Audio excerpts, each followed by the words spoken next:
2018 നടന്ന +2 higher സെക്കൻഡറിയുടെ business സ്റ്റഡീസിലെ ചോദ്യങ്ങളെയാണ് നമ്മളിന്ന് ചർച്ച ചെയ്യുന്നത്. ഇതിന് സമാനമായ രീതിയിലുള്ള ചോദ്യങ്ങൾ തന്നെയായിരിക്കും ഈ പ്രാവശ്യത്തെ ഫസ്റ്റ് ടേം എക്സാമിന് ചോദിക്കാൻ സാധ്യതയുള്ളത്. ഇതിലെ ഓരോ ചോദ്യങ്ങളും അതിന്റെ അനുബന്ധ വിവരങ്ങളുമാണ് ഈ ഓഡിയോയിൽ ഉൾപ്പെടുത്തിയിരിക്കുന്നത്.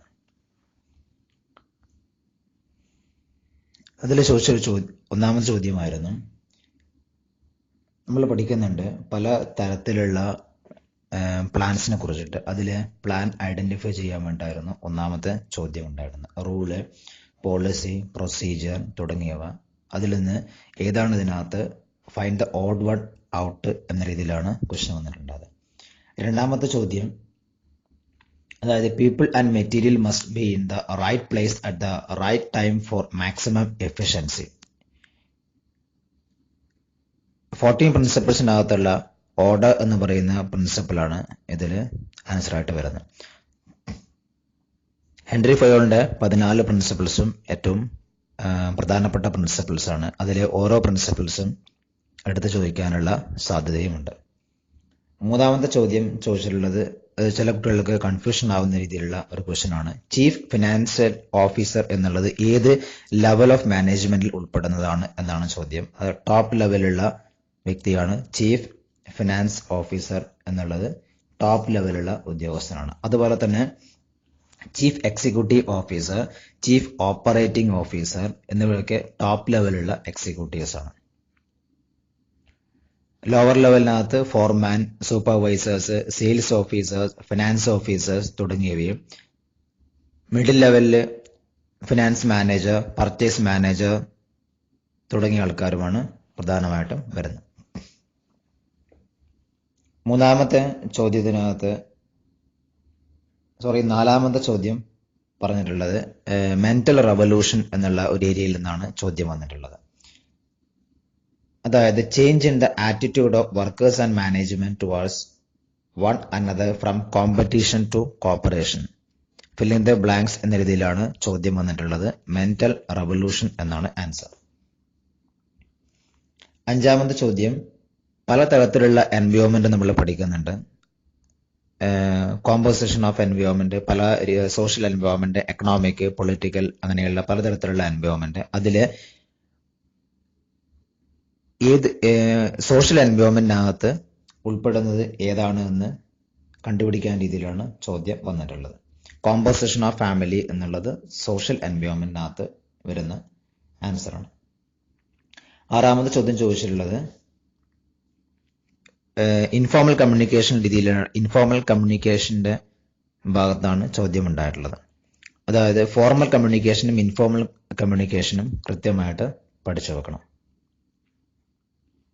The form of organization known for giving rise to rumors is called informal communication. പിന്നീട് ഡെലിഗേഷൻ, സെൻട്രലൈസേഷൻ, ഡീസെൻട്രലൈസേഷൻ ആ മേഖലയിൽ നിന്നാണ് അടുത്ത ചോദ്യം വന്നിട്ടുള്ളത്. പിന്നെ നമുക്ക് പരിചയമുള്ളൊരു മേഖലയാണ് മാനേജ്മെന്റ് എന്നുള്ളത്. മാനേജ്മെന്റിലെ ഇമ്പോർട്ടൻസ് എഴുതാൻ വേണ്ടിയിട്ടാണ് അടുത്ത ചോദ്യം വന്നിട്ടുള്ളത്. മാനേജ്മെന്റ് പ്രാധാന്യത്തെ കുറിച്ചിട്ടുള്ള 2-3 പ്രാധാന്യം എഴുതുക എന്നുള്ളത്. അടുത്ത ചോദ്യം സ്കാലർ ചെയിനുമായി ബന്ധപ്പെട്ടുള്ളതാണ്. സ്കാലർ ചെയിൻ എന്ന് പറഞ്ഞാൽ നമുക്കറിയാം ഹെൻറി ഫയോളിനകത്തുള്ള 14 പ്രിൻസിപ്പിൾസിനകത്ത് ഏറ്റവും പ്രധാനപ്പെട്ട ഒരു പ്രിൻസിപ്പിളാണ് സ്കാലർ ചെയിൻ എന്നുള്ളത്. Line of authority or chain of authority from superior is called starting from the highest and moving towards lowest നമുക്ക് സ്കാലർ ചെയിൻ പറയാം. അതുപോലെ തന്നെ short circuiting chain of command emerging decisions is called the gang plank എന്നുള്ളത്. സ്കാലർ ചെയിനും അതുപോലെ തന്നെ gang പ്ലാങ്ങും എന്താണെന്ന് എഴുതാൻ വേണ്ടിയിട്ടാണ് ചോദ്യം വന്നിട്ടുള്ളത്. പിന്നീട് പ്ലാനിങ്, ഞാൻ നേരത്തെ പറഞ്ഞു പ്ലാൻസിന്റെ പലതരത്തിലുള്ള പ്ലാൻസ് ഉണ്ട്. അതിലെ ഓരോ പ്ലാനിങ്ങിന്റെയും എക്സാമ്പിൾസ് കൃത്യമായിട്ട് ഓർത്തു വെക്കണം. അതിലെ എക്സാമ്പിൾസ് ആണ് ഇതിൽ ചോദിച്ചിട്ടുള്ളത്. ഇപ്പോൾ ഒബ്ജക്റ്റീവ്സ് എന്ന് പറഞ്ഞാൽ increase in the sales by 20% during the year എന്ന് പറഞ്ഞ ഒബ്ജക്റ്റീവ്സിന്റെ എക്സാമ്പിൾസ് ആണ്. സെയിൽസ് പ്രൊമോഷൻ പ്രോഗ്രാം എന്നുള്ളത് സ്ട്രാറ്റജിയുടെ ഒരു എക്സാമ്പിൾ ആണ്. Promotion based on merit only എന്നുള്ളത് പോളിസിയുടെ എക്സാമ്പിൾസ് ആണ്. പർച്ചേസ് പ്രൊസീജിയർ, സെലക്ഷൻ പ്രൊസീജിയർ, അങ്ങനെയുള്ള കാര്യങ്ങളൊക്കെ പ്രൊസീജിയറിന്റെ ഒരു എക്സാമ്പിൾസ് ആണ്. ഫാക്ടറി പ്രിമൈസിനകത്ത് സ്മോക്കിംഗ് പാടില്ല എന്ന് പറയുന്നത് ഒരു റൂളാണ്. ഇപ്പൊ ട്രെയിനിങ് മെത്തേഡ്സ് എന്ന് പറഞ്ഞാൽ മെത്തേഡ്സിന്റെ ഒരു എക്സാമ്പിൾ ആയിട്ടാണ് വരിക. Developing of A new product എന്നുള്ളതൊക്കെ പ്രോഗ്രാമിന്റെ ഒരു എക്സാമ്പിൾ ആണ്. Cash budget, sales budget, functional budget, ഇതൊക്കെ ബഡ്ജറ്റിന്റെ എക്സാമ്പിൾസ് ആണ്. ആ രീതിയിൽ എല്ലാ എക്സാമ്പിൾസും കൃത്യമായിട്ട് ഓർത്തു വെക്കണം. അടുത്ത ചോദ്യം മേഖലയിൽ ചോദിച്ചിട്ടുള്ളത് ഇമ്പോർട്ടൻസ് ഓഫ് ബിസിനസ് എൻവയോൺമെന്റ് എന്ന രീതിയിലാണ് ചോദ്യം വന്നിട്ടുള്ളത്. നമ്മൾ പഠിച്ച കാര്യമാണ് ഐഡന്റിഫിക്കേഷൻ ഓഫ് ബിസിനസ് ഓപ്പർച്യൂണിറ്റീസ്, അതുപോലെ തന്നെ identification of threats and early warnings, tapping useful resources, coping rapid changes, policy formulations, performance improvement, അങ്ങനെയുള്ള ഇതൊക്കെയാണ് ഇതിന്റെ ആൻസർ ആയിട്ട് വരുന്നത്. ഫോർമൽ ഓർഗനൈസേഷൻ എന്ന് പറഞ്ഞാൽ എന്താണ്? ആ ഫോർമൽ ഓർഗനൈസേഷന്റെ ഫീച്ചേഴ്സ് എഴുതാൻ വേണ്ടിയിട്ടാണ് അടുത്ത ചോദ്യം വന്നിട്ടുള്ളത്. ഫോർമൽ ഓർഗനൈസേഷനോ അല്ലെങ്കിൽ ഇൻഫോർമൽ ഓർഗനൈസേഷനോ ഒരു ചോദ്യം തീർച്ചയായിട്ടും പ്രതീക്ഷിക്കാം. ഫോർമൽ ഓർഗനൈസേഷൻ എന്ന് പറഞ്ഞാൽ പ്ലാൻഡ് ആൻഡ് ക്രിയേറ്റഡ് ഡെലിബറേറ്റ്ലി ആണ്. ഫോംഡ് ഓർഗനൈസേഷന് കൃത്യമായ ലക്ഷ്യമുണ്ടാവും, ഒബ്ജക്റ്റീവ്സ്, പ്രീ ഡിറ്റർമിൻഡ് ഒബ്ജക്റ്റീവ്സ് ഇതിന് ഉണ്ടാവും, പ്രിസ്ക്രൈബ്ഡ് പാറ്റേൺ ഓഫ് ബിഹേവിയർ ഉണ്ട്, അതുപോലെ തന്നെ well defined authority and responsibility തുടങ്ങിയവയാണ് ഫോർമൽ ഓർഗനൈസേഷന്റെ പ്രധാനപ്പെട്ട ഫീച്ചേഴ്സ്. അടുത്തൊരു ചോദ്യം വന്നിട്ടുള്ളത് മാനേജ്മെന്റ് ആർട്ടാണോ അതുപോലെ തന്നെ സയൻസ് ആണോ എന്ന രീതിയിലുള്ള ചോദ്യമാണ്. മാനേജ്മെന്റ് ആർട്ടാണ്, കാരണം എക്സിസ്റ്റൻസ് ഓഫ് തിയററ്റിക്കൽ നോളജ് ഉണ്ട്, പേഴ്സണലൈസ്ഡ് അപ്ലിക്കേഷൻസ് ഉണ്ട്, പ്രാക്ടീസ് ആൻഡ് ക്രിയേറ്റിവിറ്റി ഉണ്ട്. അതുകൊണ്ട് തന്നെ മാനേജ്മെന്റ് നമ്മൾക്ക് തീർച്ചയായിട്ടും ആർട്ട് എന്ന് പറയാം. പക്ഷെ മാനേജ്മെന്റിന് നമ്മൾക്ക് എക്സാക്റ്റ് ആയിട്ടുള്ള സയൻസ് എന്ന് പറയാൻ സാധ്യമല്ല. മാനേജ്മെന്റിന് സോഷ്യൽ സയൻസ് എന്ന് വേണമെങ്കിൽ പറയാം. Management cannot be considered as a exact science compared with the principles of physics, chemistry തുടങ്ങിയവ. അതുകൊണ്ട് തന്നെ മാനേജ്മെന്റിനെ ഇൻഎക്സാക്ട് സയൻസ് എന്ന് വിളിക്കാം.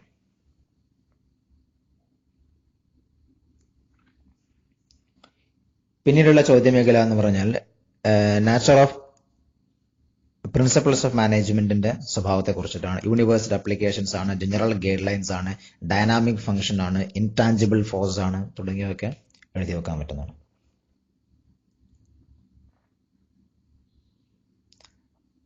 ഓർഗനൈസിംഗ് സ്ട്രക്ചറിനകത്ത് ഫംഗ്ഷനിലും ഡിവിഷണലും സ്ട്രക്ചർ ഉണ്ട്. അതിലെ ഫംഗ്ഷണൽ സ്ട്രക്ചറാണ് ചോദിച്ചിട്ടുള്ളത്. ഫംഗ്ഷണൽ സ്ട്രക്ചറിന്റെ അഡ്വാൻറ്റേജസ് ആണ്.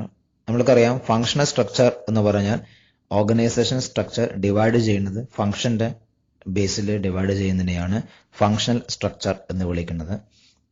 അതിന്റെ പ്രധാനപ്പെട്ട അഡ്വാൻറ്റേജ് എന്ന് പറഞ്ഞാൽ specialisation, better control and coordination, profit increase ചെയ്യാൻ കാരണമാകുന്നു, കോസ്റ്റ് ഓഫ് പ്രൊഡക്ഷൻ റെഡ്യൂസ് ചെയ്യുന്നു, ട്രെയിനിങ് വളരെ എളുപ്പത്തിൽ ചെയ്യാൻ പറ്റുന്നു, അതുപോലെ തന്നെ ഡ്യൂ അറ്റൻഷൻസ് നൽകാൻ പറ്റുന്നു തുടങ്ങിയവയാണ് ഫങ്ഷണൽ സ്ട്രക്ചറിന്റെ അഡ്വാൻറ്റേജസ്. അതുകൊണ്ട് ഫങ്ഷണൽ സ്ട്രക്ചറിന്റെ അഡ്വാൻറ്റേജ്, ഡിസഡ്വാൻറ്റേജ്, ഡിവിഷണൽ സ്ട്രക്ചറിന്റെ അഡ്വാൻറ്റേജ്, ഡിസഡ്വാൻറ്റേജ് എന്നിവ ഓർത്തു വെക്കുക. അടുത്തൊരു ചോദ്യം എന്ന് പറഞ്ഞാൽ planning is required at all levels of management. ഇവിടെ പ്ലാനിങ്ങിന്റെ പെർവാസീവ് ഫങ്ഷൻസ് ആണ് ഇവിടെ എഴുതി വെക്കേണ്ടത്. Planning required at all levels, all departments. Planning എന്ന് പറഞ്ഞാൽ പെർവാസീവ് ആയിട്ടുള്ള ഫങ്ഷൻ ആണ്. പിന്നീട് ചോദ്യം വന്നിട്ടുള്ളത് ഫങ്ഷണൽ ഫോർമാൻഷിപ്പിലെ ബ്ലാങ്ക്സ് ആയിട്ട് കുറച്ച് ഐറ്റംസ് വന്നിട്ടുണ്ട്. അത് ഫില്ല് ചെയ്യുക എന്നുള്ളതാണ് ചോദ്യം വന്നിട്ടുള്ളത്. ഫങ്ഷണൽ ഫോർമാൻഷിപ്പ് എന്ന് പറഞ്ഞാൽ ഫാക്ടറി മാനേജർ ഏറ്റവും ടോപ്പിലുണ്ടാകും. ഫാക്ടറി മാനേജ്മെന്റ് അണ്ടറിൽ planning in charge production in charge. Planning ഇൻചാർജിൽ instruction card clerk, route clerk, time and cost clerk, disciplinarian. Production ഇൻചാർജിന്റെ അണ്ടറിൽ speed boss, gang boss, repair boss, inspectors, അവരുടെ കീഴിലാണ് വർക്കേഴ്സ് വരുന്നത്. അങ്ങനെ ഒരു ഫാക്ടറിയിലെ മൊത്തം ആൾക്കാരെ പ്ലാനിംഗ് ഇൻചാർജ് എന്നും പ്രൊഡക്ഷൻ ഇൻചാർജ് എന്നും ഡിവൈഡ് ചെയ്യും. അവരുടെ കീഴിൽ 8 ആൾക്കാരും അവരുടെ കീഴിൽ വർക്കേഴ്സും വരുന്ന ഒരു സ്ട്രക്ചറിനെയാണ് ഫങ്ഷണൽ ഫോർമാൻഷിപ്പ് എന്ന് വിളിക്കുന്നത്. അടുത്തൊരു ചോദ്യമേഖല എന്ന് പറഞ്ഞാൽ പല തരത്തിലുള്ള എൻവയോൺമെന്റ് നമ്മൾ പഠിക്കുന്നുണ്ട്. Economic, social, political, technological, legal, അങ്ങനെയുള്ള പലതരത്തിലുള്ള എൻവയോൺമെന്റ് പഠിക്കുന്നുണ്ട്. അതിലെ ഓരോ എൻവയോൺമെന്റിനകത്തുള്ള എക്സാമ്പിൾസ്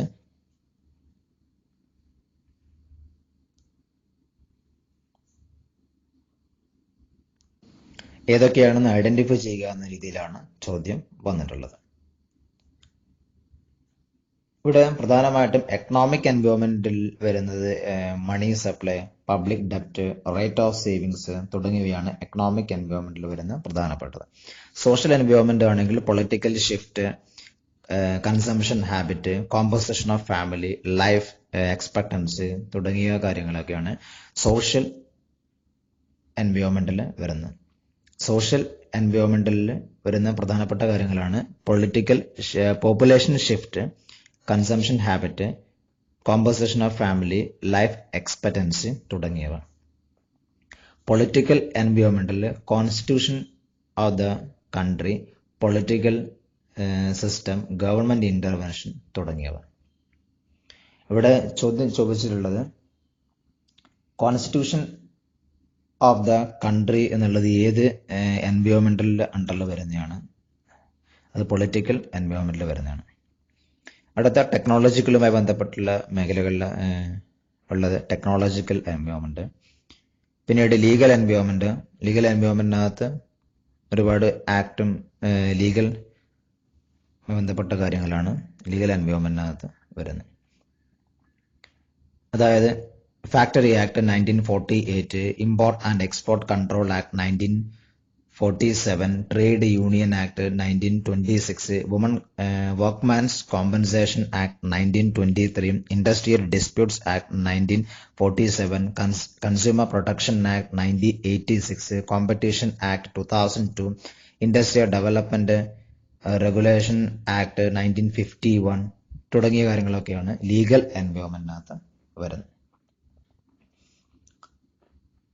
അടുത്ത ചോദ്യമാണ് എലമെന്റ് ഓഫ് ഡെലിഗേഷൻ എന്നുള്ളതാണ്. ഡെലിഗേഷൻ എന്ന് പറഞ്ഞാൽ downward transfer of authority from superior to subordinate ആണ് ഡെലിഗേഷൻ എന്ന് പറഞ്ഞാൽ. ഡെലിഗേഷൻ അതിൽ പ്രധാനമായിട്ട് എലമെന്റ്സ് വരുന്ന അതോറിറ്റി, റെസ്പോൺസിബിലിറ്റി, അക്കൗണ്ടബിലിറ്റി തുടങ്ങിയവയാണ് ഇതിൽ പ്രധാനപ്പെട്ട എലമെന്റ്സ് ആയിട്ട് വരുന്നത്. ഇനി ഞാൻ നേരത്തെ പറഞ്ഞൊരു കാര്യം തന്നെയാണ് സിംഗിൾ യൂസ് പ്ലാനും അതുപോലെ തന്നെ സ്റ്റാൻഡിംഗ് പ്ലാനും എന്തൊക്കെയാണ് അതിൽ ഐഡന്റിഫൈ ചെയ്യാൻ എന്താണെന്ന് എഴുതാൻ വേണ്ടിയിട്ടാണ് ചോദ്യം വന്നിട്ടുള്ളത്. നോൺ റെക്കറിംഗ് സിറ്റുവേഷനിൽ ഉപയോഗിക്കുന്നതിനെയാണ് സിംഗിൾ യൂസ് പ്ലാൻ എന്ന് വിളിക്കുന്നത്. Occurs regularly over A period of time, അങ്ങനെയുള്ള സന്ദർഭങ്ങളിൽ ഉപയോഗിക്കുന്നതിനെയാണ് സ്റ്റാൻഡിംഗ് പ്ലാൻ എന്ന് വിളിക്കുന്നത്. ബഡ്ജറ്റ്, പ്രോഗ്രാം, പ്രൊജക്ട് തുടങ്ങിയവ സിംഗിൾ യൂസ് പ്ലാനും, പോളിസി, പ്രൊസീജിയർ, മെത്തേഡ്, റൂൾസ് തുടങ്ങിയവ സ്റ്റാൻഡിംഗ് പ്ലാനുമാണ്. ഇതിൽ നിന്ന് ഒരു ചോദ്യം പ്രതീക്ഷിക്കാവുന്നതാണ്.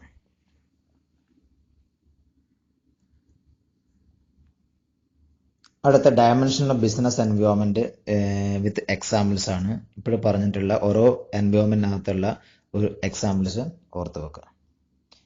ഇനി സെൻട്രലൈസേഷൻ, ഡീസെൻട്രലൈസേഷൻ തുടങ്ങിയ മേഖലയിൽ നിന്നാണ് അടുത്ത ചോദ്യം വന്നിട്ടുള്ളത്.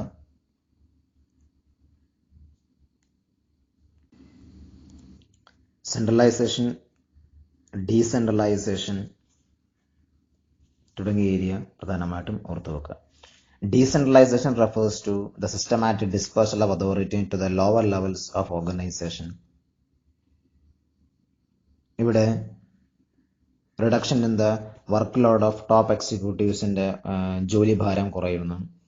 Development of persons, subordinate will be motivated, quick decision making is possible, promotes initiative and creativity, better coordination of activities, better control possible ആണ് തുടങ്ങിയവയാണ് ഡീസെൻട്രലൈസേഷൻ എന്ന് പറയുന്നത്. കോൺസെൻട്രേഷൻ ഓഫ് അതോറിറ്റി ടോപ്പ് ലെവലിലേക്ക് കോൺസെൻട്രേറ്റ് ചെയ്യുന്നുണ്ടെങ്കിൽ അതിനെയാണ് സെൻട്രലൈസേഷൻ എന്ന് വിളിക്കുന്നത്.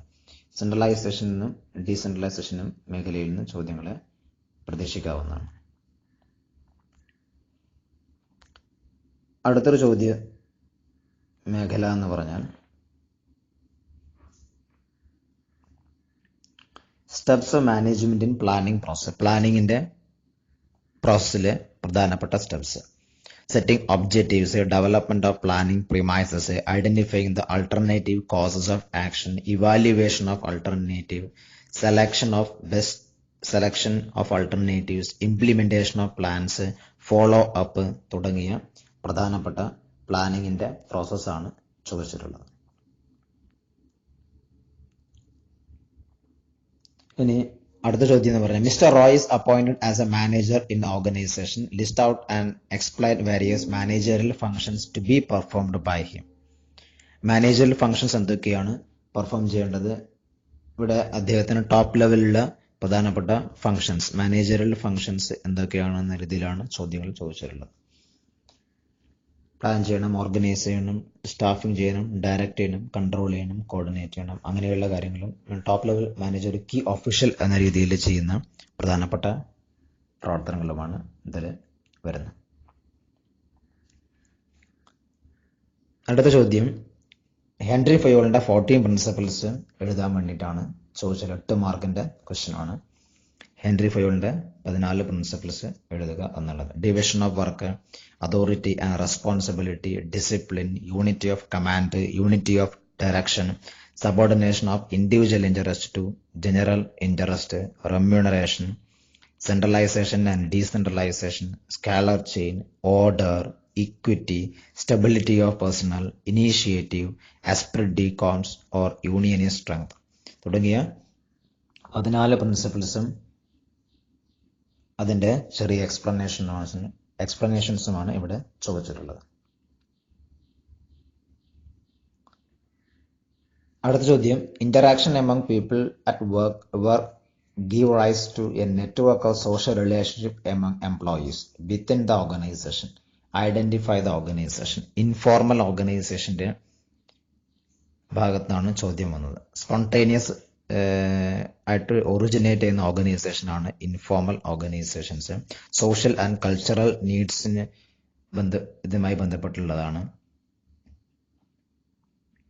Based on human emotions, sentiments. ഇവിടെ പ്രത്യേകമുള്ള ഒരു ഒഫീഷ്യൽ റൂൾസോ ഒഫീഷ്യൽ കമ്മ്യൂണിക്കേഷൻസോ ഒന്നുമില്ല. No formal rules and regulations. Based on convenience, സൗകര്യത്തിനനുസരിച്ചിട്ട് ഒറിജിനേറ്റ് ചെയ്യുന്നതാണ് ഇൻഫോർമൽ ഓർഗനൈസേഷൻ എന്നുള്ളത്. ലാസ്റ്റ് ചോദ്യം ടെക്നിക്സ് ഓഫ് സയന്റിഫിക് മാനേജ്മെന്റ് ആണ് ചോദിച്ചിട്ടുള്ളത്. ടെക്നിക്സും പ്രിൻസിപ്പിൾസും പലപ്പോഴും മാറിപ്പോകുന്നതാണ്. ടെക്നിക്സ് ഓഫ് സയന്റിഫിക് മാനേജ്മെന്റിൽ വരുന്നത് standardisation and simplification, method study, motion study, time study, fatigue study, differential piece rate system, functional foremanship തുടങ്ങിയവയാണ് ടെക്നിക്സ് ഓഫ് സയന്റിഫിക് മാനേജ്മെന്റ് എന്നുള്ളത്.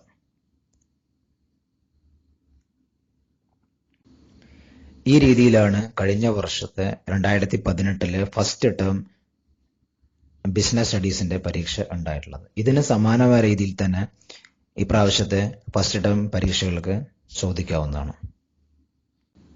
അതുകൊണ്ട് ഇനി നോട്ട് അല്ലെങ്കിൽ ടെക്സ്റ്റ് വായിക്കുമ്പോൾ ഈ മേഖലയിൽ കൂടുതൽ പ്രാധാന്യം കൊടുത്തുകൊണ്ട് വായിക്കുകയാണെങ്കിൽ ഈ മേഖലയിൽ നിന്ന് തന്നെ കൂടുതൽ